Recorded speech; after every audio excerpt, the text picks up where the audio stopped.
Diversos foram os momentos da história da igreja em que a igreja foi tentada a transformar o cristianismo em um conjunto de regras. Você já deve ter visto isso. Talvez um grupo de cristãos que dizem para ser cristão ou ser cristão para nós significa fazer isso, isso, isso, isso e não fazer isso, isso, isso. Isso aqui pode, isso aqui não pode. Você sabe qual é o mandamento que mais aparece no texto bíblico? É o mandamento não se preocupe. Com algumas variações, é verdade.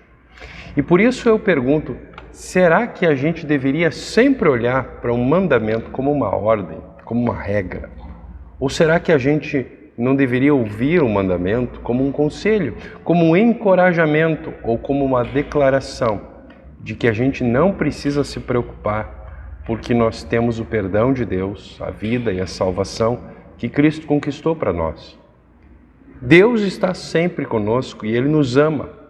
Por que nós nos preocuparíamos? E o que, veja, o mandamento não se preocupe realmente significa? Nós temos uma chave que nós, luteranos, costumamos usar para interpretar as Escrituras. E essa chave é a dinâmica lei e evangelho. O texto bíblico nos coloca regras, nos coloca a vontade de Deus diante de nós, e essa vontade nos leva ao arrependimento, mostra que nós somos pecadores e que precisamos de um Salvador. E a palavra de Deus também coloca diante de nós a ação de Deus, porque nos ama, por meio de Jesus Cristo. E esse é o evangelho, que nos perdoa e que nos salva. Essa é a dinâmica com a qual Deus trabalha conosco, a dinâmica que Deus usa para a nossa salvação, para o perdão dos nossos pecados. E essa chave é uma chave muito importante, nos ajuda a compreender um bocado aquilo que Deus nos diz na sua palavra e como Ele nos salva.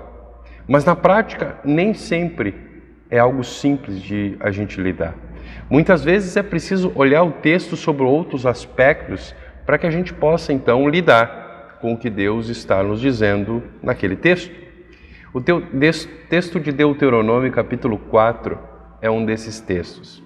Nós podemos compreender que Deus está aqui colocando diante de nós regras para a gente seguir, ou nós podemos aproveitar o que Deus está nos dizendo aqui como expressões do amor e da misericórdia de Deus por nós. Ou então, podemos fazer os dois. Lutero escreveu um comentário ao livro de Deuteronômio, e no prefácio da edição em inglês, o editor chama a atenção de que não existe outro comentário escrito por Lutero que inicialmente parece tão contraditório ao seu ensino, ou comentário de um texto que parece tão contraditório àquilo que Lutero ensina. Mas o editor explica que dizer que o livro de Deuteronômio contraria o ensino de Lutero é não entender nem o livro de Deuteronômio e nem a doutrina de Lutero. Existe um espaço de honra para a lei, para a vontade de Deus revelada a nós na sua palavra, no ensino dos luteranos. E isso é importante, luteranos não desprezam a lei. A gente só acha que ela não tem, a gente só crê que ela não tem um papel salvífico, ela não vai nos salvar, não é por aí que Deus nos salva. Embora Deus use a lei para nos conduzir ao arrependimento necessário para a salvação. Por outro lado, não é possível entender o texto de Deuteronômio tirando de contexto a graça de Deus. A graça precisa estar ali no contexto. Por isso, o texto de Deuteronômio capítulo 4 nos convida a refletir sobre a palavra de Deus, dizendo que ela é séria, que ela é uma palavra de verdade, mas que também é uma palavra de promessa, uma palavra de esperança. O nosso texto é parte do primeiro dos 4 discursos de Moisés ao povo de Israel diante da terra que eles estavam para ocupar, depois de 40 anos de peregrinação no deserto. Prestes a cruzar o rio Jordão e para entrar na terra prometida, Moisés olha a distância para essa terra prometida, mas Deus não permite que ele entre. Moisés está preparando o povo de Deus para seguir em frente sem agora a liderança de Moisés. E por isso, Moisés diz que a relação entre Deus e o seu povo estava baseada nos mandamentos. E essa relação deveria continuar assim. Deus enfatiza a excelência da sua palavra e o seu caráter duradouro. Ele primeiro afirma que nada deveria ser adicionado e nada deveria ser subtraído, tirado da palavra de Deus. A palavra de Deus é coisa séria. Ela não pode ser manipulada sem prejuízo. Sempre que ela é manipulada, algum prejuízo acontece. A palavra de Deus não é brinquedo, nem para quem ensina, nem para quem aprende. A gente compreende melhor essa verdade a respeito de quem ensina, certo? Aquele que ensina a palavra de Deus deveria não acrescentar nada e não tirar nada, não deixar nada de fora daquilo que Deus manda ensinar. Mas como que qualquer cristão poderia pecar nessa questão? No retiro que nós fizemos final de semana passado, nós fizemos uma enquete, uma brincadeira dentro da gincana, em que a gente dizia uma frase e os jovens deveriam responder: está na Bíblia ou está na boca do povo? Em outras palavras, isso é bíblico ou isso vem de algum contexto fora da Bíblia e talvez a gente considere Bíblia? Será que eu estou adicionando a palavra de Deus para mim? E nós vimos que isso é complicado. Muitas vezes existem afirmações que nós achamos que está na Bíblia, mas não está na Bíblia. E muitas vezes nós adicionamos algo à palavra de Deus, aquilo que a gente considera a palavra de Deus. Por exemplo, quando nós damos a coisas que nós acreditamos, coisas desse mundo, o peso, como aquilo se fosse uma verdade da Escritura, uma verdade de Deus. Quando eu elevo, por exemplo, o meu viés político ao nível da autoridade da Escritura, da infalibilidade, da veracidade da Escritura, quando eu elevo o meu posicionamento científico, ou o conselho do meu pai, da minha mãe, o conselho do terapeuta, ou o conselho do meu grupo de apoio, como se isso fosse palavra de Deus, como se não seguir aquilo ali fosse de fato um pecado contra Deus. Nós também pecamos contra essa verdade que Deus coloca diante de nós na sua palavra, quando nós ouvimos algo que a palavra de Deus nos afirma e a gente pensa assim: não, mas isso não é verdade. Eu creio na palavra de Deus, mas essa parte aqui, essa parte não é verdade. Pensando que a gente pode selecionar a palavra de Deus, o que acreditar e o que não acreditar, como se a palavra de Deus fosse uma barraca de fruta na feira, que a gente seleciona alguma coisa que a gente quer e outra que a gente não quer. Veja, assim nós vemos que não são apenas os mestres do povo de Deus que podem desobedecer o que Deus coloca diante de nós nesse texto. Não podemos nem adicionar e nem tirar nada do texto bíblico. Moisés afirma também que a palavra de Deus, ela precisa continuar sendo falada, proclamada, aprendida, compreendida, absorvida e passada para as próximas gerações. E nós pecamos contra esse preceito como igreja, quando a motivação das nossas atividades passa a ser outra, que não buscar a Deus na sua palavra.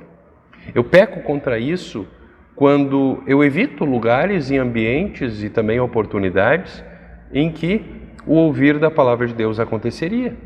Pais pecam contra esse mandamento quando não ensinam seus filhos a sua fé, sendo essa a fé verdadeira, a fé que talvez tenham recebido dos seus pais, e quando falam para o seu filho seguir aquilo que eles próprios não seguem, aquilo que eles próprios não dão exemplo para o seu filho. Essa é uma questão de vida ou morte eterna. Pensa, se você pudesse evitar a morte do seu filho nesse mundo, você não faria de tudo para evitar essa morte? E por que parece muito trabalhoso evitar a morte eterna do seu filho? Além do mais, o ensino e o bom exemplo que pais devem dar aos seus filhos, além de fazer bem para os filhos, também fazem bem para os pais. Veja que quando a gente tem algum dia de comemoração e as pessoas poderiam nos dar um presente, uma dica legal é que a gente peça de presente que as pessoas venham na igreja junto conosco.